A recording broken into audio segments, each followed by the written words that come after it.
IVM.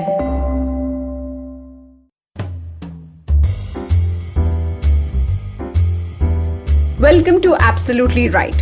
I am your host Aditi Surana. Today's topic, staying calm under pressure, is definitely the need of the hour. Bruce Lee referred to calmness as a superpower, whereas Billie Jean King, the legendary female tennis player who won 39 Grand Slam titles, said, "Pressure is a privilege, and it only comes to those who earn it." In today's short episode, let's explore what happens when the right amount of calmness meets the right kind of pressure. What does it take to stay calm under pressure to begin with? And 4 things that you can do to claim more calmness on a daily basis. If you're new here, let me fill you in. Absolutely Right Friday episodes are designed to create an actionable change. With every episode, we create a worksheet, or as we call it, Friday Fun Sheet, for you to commit to growth and take actions. This is a PDF document that you can download from my website, aditisurana.com/podcast. In my high performance coaching sessions, one of my favorite parts is called being intensely active and completely relaxed. A crucial performance factor mastered by great leaders, athletes, actors, artists, and even warriors. In simple words, they have cracked the code of being really calm under intense pressure. Most of the time, people understand calmness as sitting on a mountain, or living in the ashram, or even being away from the stressors of everyday life. However, I'm talking about bringing that mountain-like calmness in the middle of a heated argument in your meeting, while navigating through the city traffic, or juggling all the challenges that your current situation is bringing to you. Is that even possible? Let's try and understand it. Before we speak about calmness, let's decode pressure. When do you feel pressured? What makes you feel stressed? A financial crisis? A job situation? An argument with your colleague? A fight with your family member or your partner? Loss, failure, someone else's judgment of your appearance or your body? In order to find your calmness under pressure, you need to recognize your idea of pressure. Not my idea, not your mother's idea, but your own idea of pressure. No matter what is your battle or how strong is your monster, you can never be calm if you believe that you shouldn't be in this battlefield. You can never be collected if a part of you is fretting about being in this situation. Why do I have to deal with this? Why me? Why can't you look at it? Why should I solve other people's problems all the time? So, the first key here is to embrace the pressure. You must have seen people moving from one job to the other, one relationship to the next, and still complaining about the same things over and over again. We all go through those patterns. Do you know what is common between your past stressful situation and the current pressurizing problem? You. Every situation that stresses you is a gift. It is an indicator of what can still have hold over you. We are becoming the most anxious generation in the history of mankind. Can you believe this? And it happens because we are deeply convinced that pressure is unnecessary and undesirable. Unfortunately, we are constantly bombarded with ads or commercials that tell us happy life is an easy life. A happy marriage is when the couple is smiling or laughing. A successful leader is the one who's being appreciated and respected. And no one talks about the other side of the story. Unknowingly, we start dreading anything that looks close to uncomfortable, difficult, challenging. We try to minimize it or avoid it completely.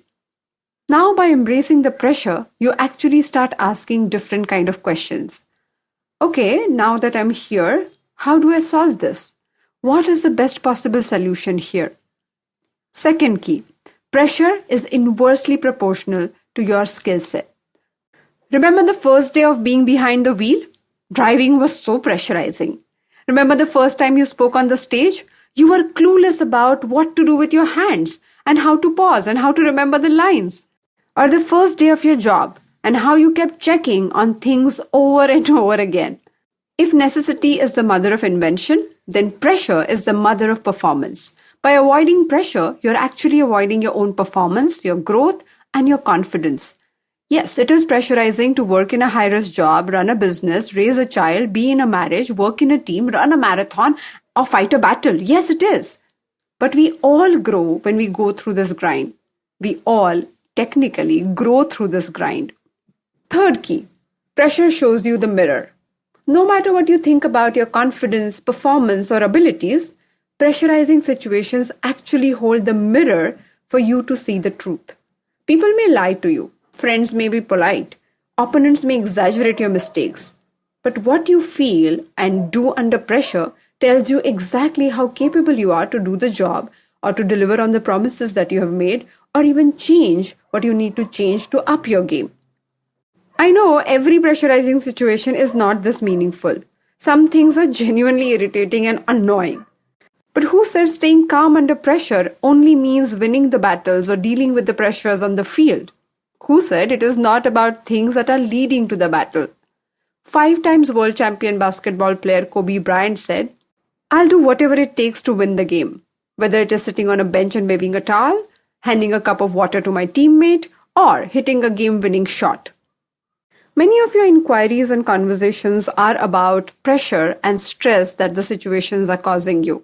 In fact, we are starting a new module called a monthly group coaching program on 3rd of October for anybody who's dealing with the similar pressurizing situations. This module is about specific methods, tools, and situations that you can apply and try to change your perspective at a deeper level. Now, if you're willing to play the game, then let me tell you how to stay calm under pressure. First, identify the acute pain area. Imagine one day you wake up with a shooting leg pain. You don't simply apply medicine all over your leg. You will take a moment and identify the acute pain area. Similarly, your job, your marriage, your financial situation is not causing you this pressure that you think it is. Some specific part of the situation is getting to you. So, separate the sheep from the goats. Ask yourself exactly what is getting to me. You'll realize that at least 2/3 of this pressurizing situation is actually not pressurizing. And you're actually struggling with some specific areas. Point number 2, grounding routine. Most people are busy with their everyday challenges. They don't get any time to recharge their batteries. Do you even know what grounds you? Maybe a barefoot walk in the park, spending time with your pet, an intense yoga or workout session, a singing class maybe, or meditation practice. Like bathing, brushing your teeth, you need to definitely recharge your mind and create this grounding routine. It need not be fancy, it can be really practical and simple, but you should know that that recharges your battery. That's a great example to talk about. Most of the time, dealing with pressurizing situation is like using your phone. And if it runs out of battery, no matter how cool your apps are, you can't actually use them. So similarly, you have to recharge yourself by choosing any grounding activity. Point number 3, journaling. Staying calm and building skills requires observation, analysis, and course correction. Physically write down all your thoughts. If you're using the same formula and expecting different results, then no matter how hard you try, you're not going to get the result you're looking for. So take a moment and handwrite your journaling assignments, write all the questions that are solution oriented, and if it is done correctly, it will help you slow down and watch your own patterns. Point number 4, graphotherapy. Like Zentangle and doodling, this part of graphology is my favorite. It not only allows you to calm your mind, but actually programs you to function in a certain way. We have created a 21 days anti-anxiety journaling workshop in this lockdown for anybody to give it a shot, to deal with anxiety and all the other challenges that people go through. Remember, life begins at the edge of your comfort zone. Thank you so much for joining me on this episode of Absolutely Right.